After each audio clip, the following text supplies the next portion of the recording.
I never put alcohol in my scripts because it's just not a big thing. It's a sorry excuse for a plot point.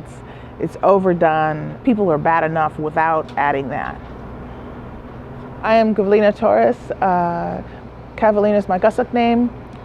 I am a filmmaker / writer / director of Alaskan Native Alaskan stories.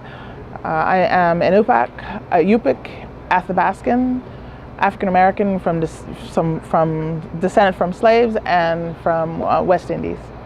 2013 is when I really broke out. The Let's Make a Movie class for the film department chose my script, which then I got to direct. It's a short about bullying.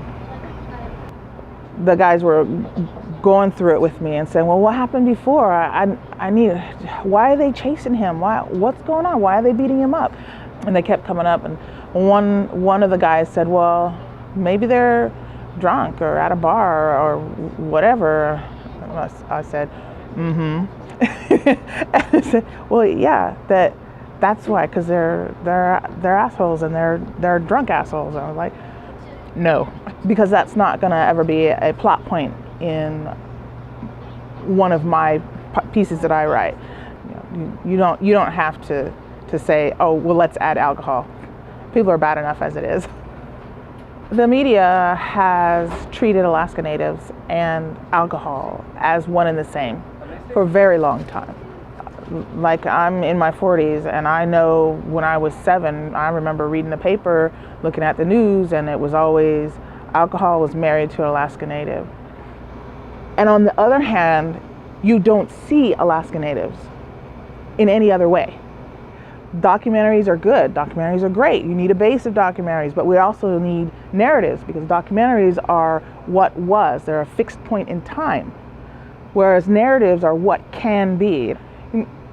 You see how if there aren't things to aspire to, we won't aspire.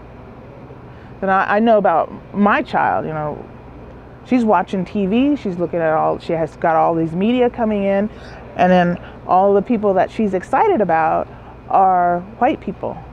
So that's why I write Alaskan Native narrative films, so that we can have something to aspire to. The characters aren't perfect, but it's something that this is who we are, this is what we do, and this is how we are in our regular everyday life. I would encourage everybody, especially Alaskan Native, to get behind and in front of the camera, because if we don't see ourselves doing positive, great things, whether it's make-believe or not, channel that dancing, channel that sports career that you have, channel it, get in front of the camera so everybody else can see it, get behind the camera, do the writing. That's my thing. If we don't have people to act, to see us as we see ourselves, so that we can see us as we see ourselves, then we'll never grow as a culture. We'll never become part of a society. We'll be a separate society within the society, and that's never good for anybody.